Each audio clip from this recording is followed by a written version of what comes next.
Pessoal, apresento aqui meu parceiro, Arlan Roque.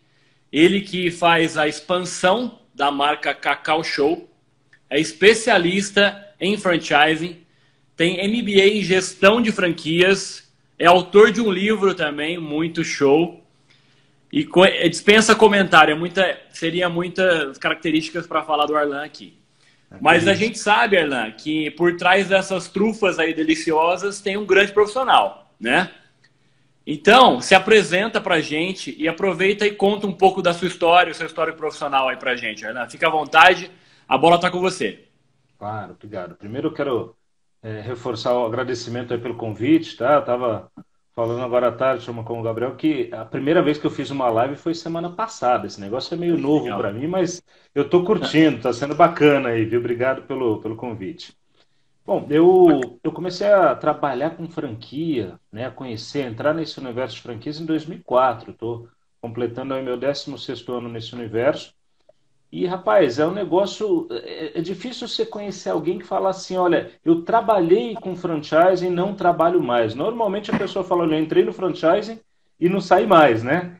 Exato. Então, eu entrei no ano em que a Cacau Show começou a expandir por franquias. A empresa já existia desde 1988 e eu entrei lá em 2004. Eu fui o primeiro consultor de campo da Cacau Show. Na ocasião eram Olha 50 que lojas bacana.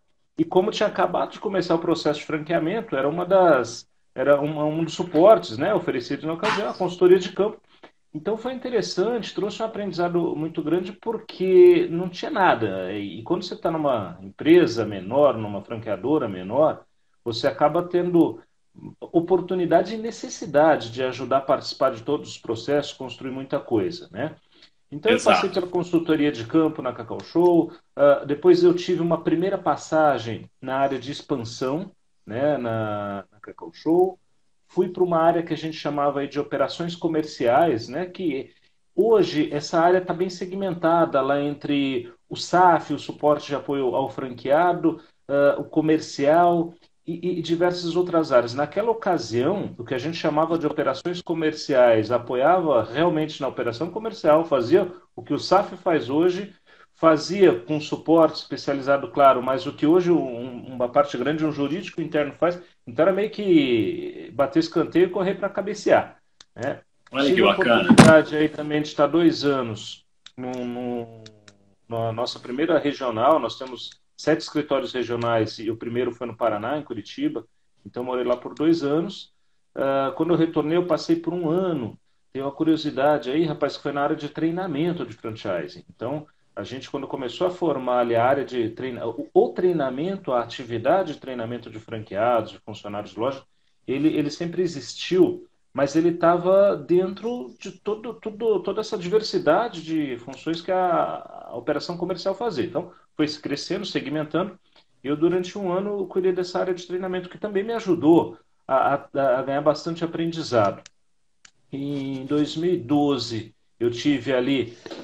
Não dá para chamar de ano sabático, rapaz, porque eu trabalhei pra caramba também naquele ano, mas eu tive um intervalo, né? Eu saí da Cacau Show em 2012, trabalhei em outra franqueadora, uma rede de cama, mesa e banho, e no começo de 2014, o pessoal me chamou para tomar um café lá, porque a gente já, olha, tem aqui um projeto da gente entregar em 2015, né? Até o final de 2015, as 2.000 lojas e a gente queria entender como é que é isso. E aí, nesse café de começo de 2014, estou de volta aí já de novo há 6, 7 anos, né? Então, dá um total aí de 16 anos. E aí voltei para a expansão, né, da Cacau. Você comentou que eu vi nas suas entrevistas, algumas que eu já presenciei, que você foi consultor de campo, né?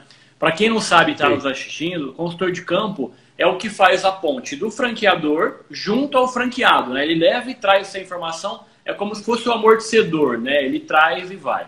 Então, conta pra gente qual que foi o seu maior desafio sendo como consultor de campo, como você foi um tempo. Olha, rapaz, existem várias fases, né, da franqueadora. E como eu peguei ali uma fase inicial em que quando eu entrei já existiam 50 lojas Sim. e as lojas começaram no ano de 2000 e o processo, a formatação de franquia aconteceu de 2003 para 2004. E esses lojistas que começaram a abrir loja em 2000, boa parte deles eram distribuidores já há 5, 6 anos. Então, quer dizer, em 2004, aquela primeira geração de franqueados, eles já estavam no negócio alguns há 10 anos. Só que no primeiro ano como franqueado. E aí você tem um desafio que é chegar num estágio novo do negócio, com pessoas que já estão há 10 anos. Então, essa mudança de comportamento ou essa visão de uma nova fase do negócio, ela é complexa.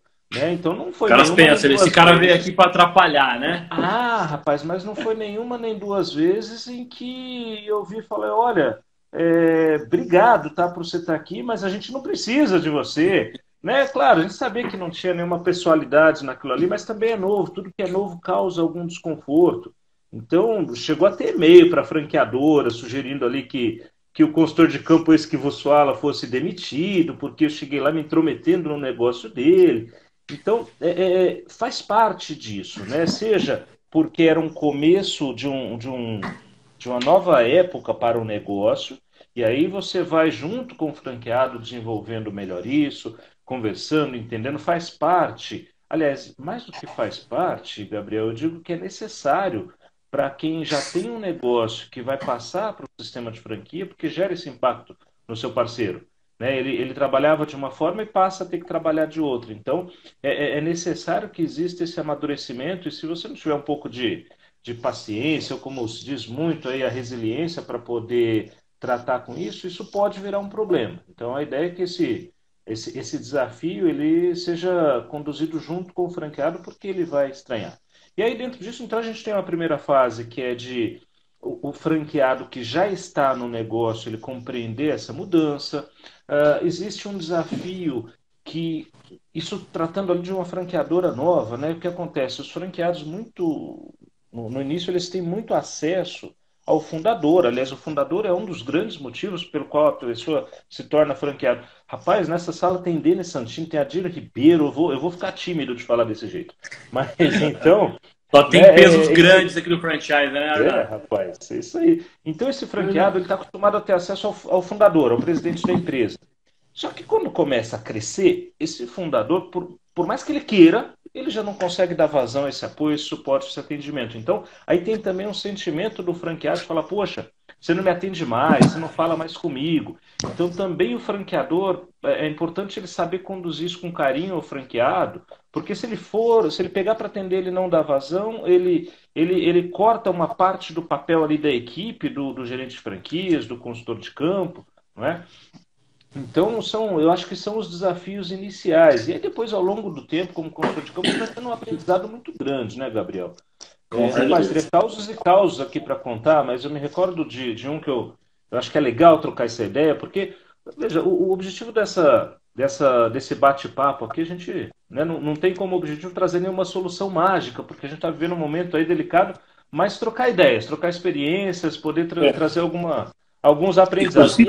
Inclusive, Hernan, o objetivo da live é levar um pouco de otimismo para esse lojista que está hoje dentro de uma situação inesperada e que nunca aconteceu, né? E eu sei que vocês tiveram estratégia muito boa, né, lançada agora recentemente, e eu gostaria que você falasse um pouco dessa estratégia que vocês colocaram em pauta agora recentemente. Pode ser?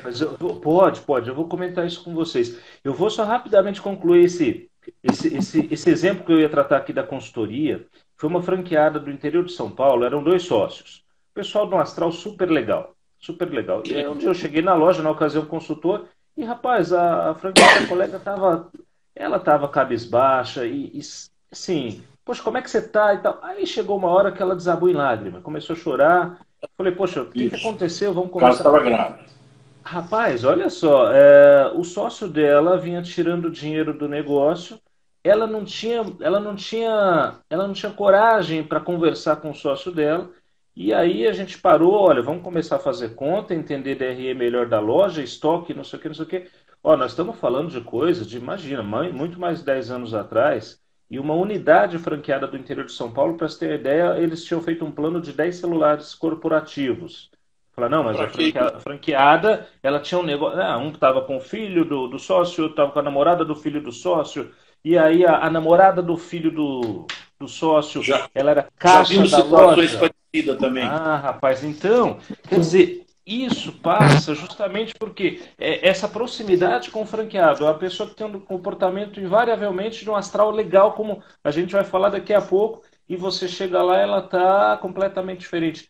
Claro que tem que ter a forma, tem que ter o jeito de abordar, mas vai sentindo ali direitinho, porque tem alguma coisa, a chance de ter alguma coisa errada é muito grande, não é? A gente vê muito isso, Arlan, onde os proprietários, né, os franqueados, misturam esse gasto pessoal e colocam para a empresa pagar, né? Aí que a conta vem mais alta do que ele está pagando.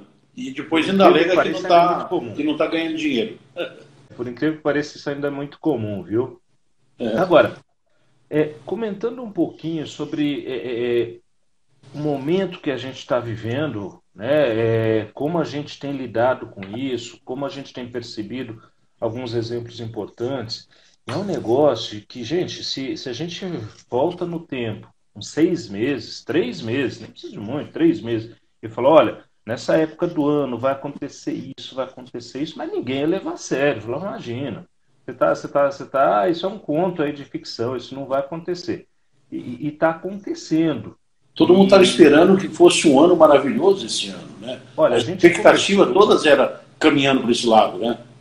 Perfeito. A gente, no nosso caso ali específico da Cacau Show, os indicadores de janeiro e fevereiro, eles foram acima das metas projetadas, um percentual acima do anterior para o mesmo período, espetacular. Isso tanto em sell-in, quer dizer, da franqueadora indústria, em sell-out com franqueado, as metas de expansão. A gente falou, poxa, vai ser assim o ano perfeito, vai ser o ano de arrebentar, né? E aí a gente teve essa situação que, assim, rapaz, que todo mundo está sentindo. Eu acho que não tem nenhum segmento que está escapando disso. Agora, não, supermercado, eu estava vendo, supermercado teve um acréscimo de 24% no faturamento. E farmácia teve em torno de 15% de faturamento. Então, dos que eu vi, que eu me lembro agora, 2 segmentos tiveram acréscimo.